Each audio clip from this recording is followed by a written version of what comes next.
Welcome to Care Coordination and Interoperable Health IT Systems, Implementing Health Interoperability, Lecture C. This unit will cover the following learning objectives. Number 1. Identify major tasks required to implement interoperability. Number 2. Explain why interoperability implementation projects are needed. Number 3. Define and discuss each phase of the interoperability implementation lifecycle. Number 4. Describe how to apply each phase of the interoperability implementation lifecycle to simple interoperability implementation problems. And number 5.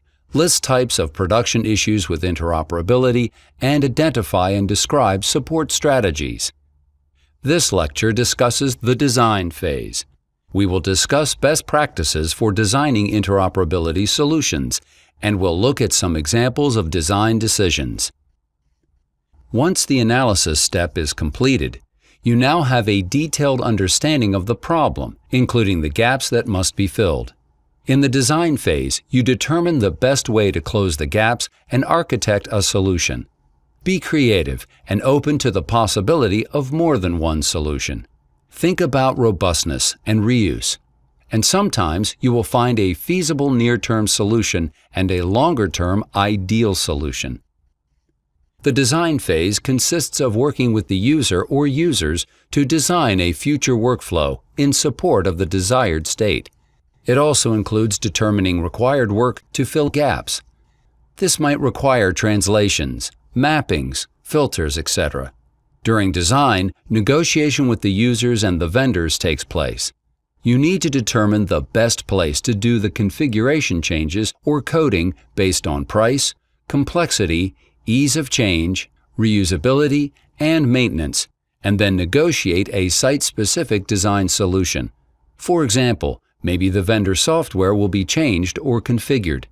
Maybe a user workflow will change, or maybe translations will be written on the interface engine. These are the kinds of decisions made during the design phase. Note that it is not uncommon for changes to occur on multiple systems. During design, you determine the best solution and develop a specification describing what changes need to be made across all systems involved. Examples of the kinds of changes that occur to solve interoperability problems commonly include interface configurations on sending and receiving systems. Vendors often provide the ability to configure their interoperability capabilities to allow systems to successfully interface.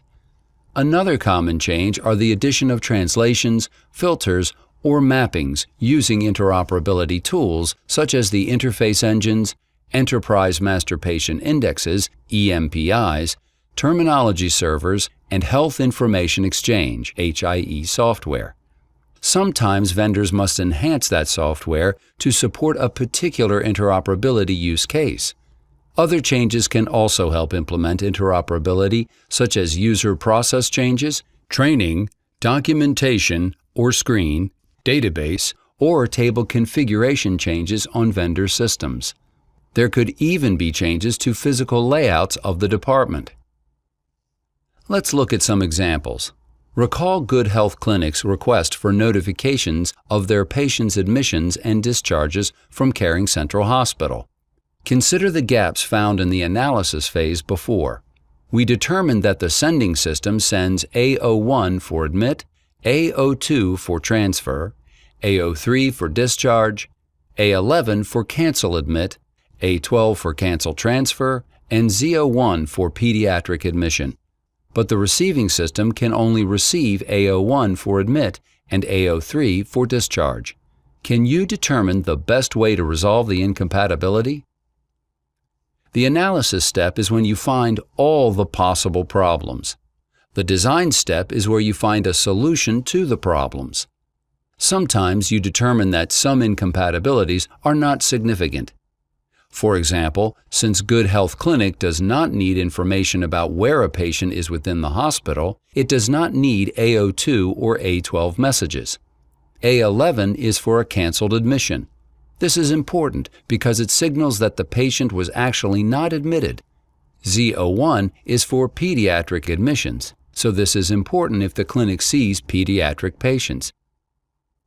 You need to resolve the problem of A11 not being supported by the Good Health Clinic EHR.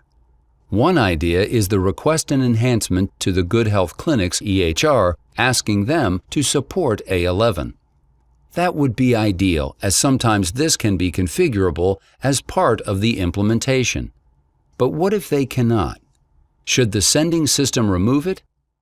Caring Central Hospital should not remove the A11 code if they are sending it to other systems as well. One idea is to use the hospital's interface engine to change the A11 to an A03 discharge event code and make the discharge reason, quote, admit canceled, unquote. When the Good Health Clinic's EHR receives this message, it will indicate the patient as discharged from the hospital, but the reason will be a canceled admission. Let's look at the Z01 pediatric admit incompatibility and what could be done to resolve it. Should the receiving system add support for Z01? The best long-term solution would be to have the sending system replace the non-standard Z01 with the standard A01. Assuming that is not possible in the time frame, one possible solution would be to use the hospital interface engine to change the Z01 to an A01 patient admit code. Then, the Good Health Clinic EHR would be able to receive and process it. There was another gap that was identified. The hospital sends messages about every patient admitted to the hospital. However, the Good Health Clinic EHR only wants information about their own patients. This is not a simple filter. Perhaps in your gap analysis, you found that the clinic's EHR had the ability to send an IHE patient cross-referencing message when it had a new patient to add the patient to an index. This might be useful to determine which patients are the clinic's patients. You find out that the hospital patient management system does not honor these requests. But what if the hospital EMPI did? All of Good Health Clinic EHR's patients and all of the hospital's patients could be added to the EMPI and cross-referenced to each other. Then, when a Good Health Clinic patient is admitted to the hospital, the EMPI is queried for the patient, and it is determined that the patient is a Good Health Clinic patient. The admit message is forwarded on to the Good Health Clinic EHR. Diagrams are very useful in the design process. The picture above is a common diagramming format used in healthcare interoperability. Each system is represented as a box on the diagram. There are arrows on the diagram representing each individual interface and the direction of data flow. Next to each line is information about the kind of data that is sent. This diagram represents the design for the patient of notifications for Good Health Clinic. The hospital patient management system sends patient administration messages about all patients admitted, transferred, and discharged at the hospital to the interface engine. In specific, it sends HL7 V2 events, A01, A02, A12, Z01, A11, and A03. When the interface engine receives a message from the hospital patient management system, it queries the EMPI to determine if the patient is a Good Health Clinic patient using the IHE patient cross-referencing, or PIX query. However, if the message is Z01, it transforms the message into an A01 by changing the message type. If the message is A11, it transforms the message into an A03 with discharge disposition set to, quote, admit canceled, unquote. Also, whenever a new patient is added to the Good Health Clinic EHR, a message is sent via the interface engine to the EMPI to add the patient using the IHE PIX add message. This diagram, as well as narrative, would be included in the design specification so that the builders will be able to develop the necessary filters and transformations to implement the interoperability needed. Sometimes, implementers think that they can replicate or replace an interoperability solution without use case-specific customizations. However, each new ancillary patient population, vendor system, hospital, and user community introduces new variables, nuances, and challenges. Prior experience and sticking to standards help, but it is not enough. For example, if the Hospital Laboratory Information System, or LIS, is replaced, it is not as simple as changing the existing interfaces to point to the new LIS. Instead, the existing interfaces will most likely need to be modified to work with the new LIS. This modification could potentially be done on the interface engine. And just because the care summary to portal interface works well for the main hospital does not mean that it will work on the new hospital. Careful testing and gap analysis are needed. If the EHR is replaced, any patient-facing app that the doctor or hospital recommends to patients should be checked and potentially modified. These are just 3 examples, but there are many more. So make sure to make decisions based on prior research, sticking to standards, and make sure to test. Designing takes skill and strategy. Some tips on how to design robust interoperability are as follows. Number 1. Stick to standards as much as possible, so have vendors change to be more conformant. Number 2. Design for maximum reusability. That means keep the system whose interoperability capability is used the most as standard and robust as possible. For example, if the sender provides the more reusable interface, convert the receiver. Just because middleware capabilities are available does not mean that they should be used to compensate for vendors not providing robust interoperability capabilities. Middleware configurations are costly to support and manage. Use them when it is the safest choice for the patient, when it is in the best business interest of the organization, and when it will make data more reusable. Be especially careful not to do unsafe translations. Also, always ensure that patient confidentiality is not compromised. In addition to designing solutions that will require technology solutions, such as vendor or middleware configurations, new workflows also need to be designed.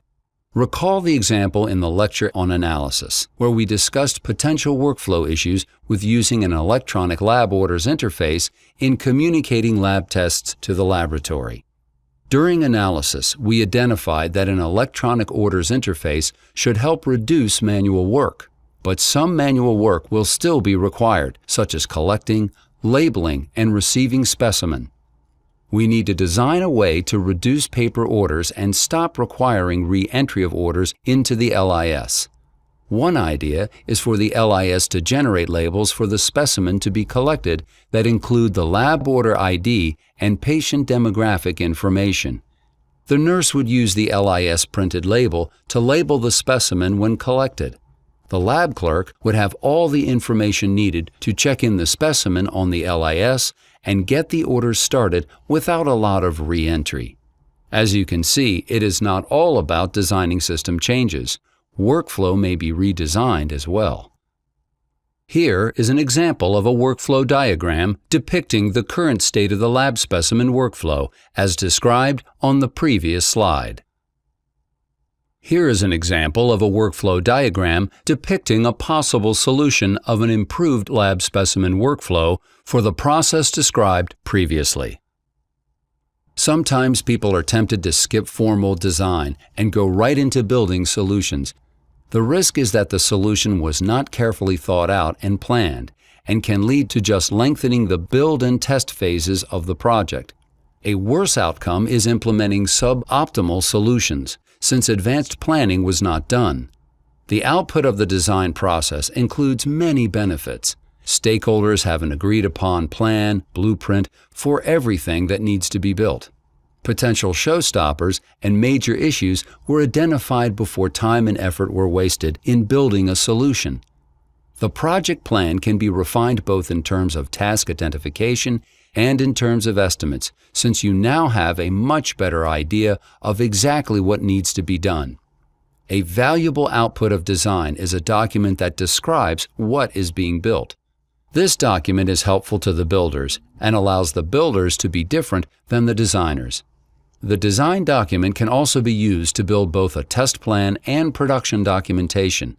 Note that it is common in the design process that the scope might have increased, so make sure to manage scope accordingly. This concludes Lecture C of Implementing Health Interoperability. To summarize, in the design phase, closure of gaps between the current and future states of workflow includes collaborating and negotiating with users and vendors.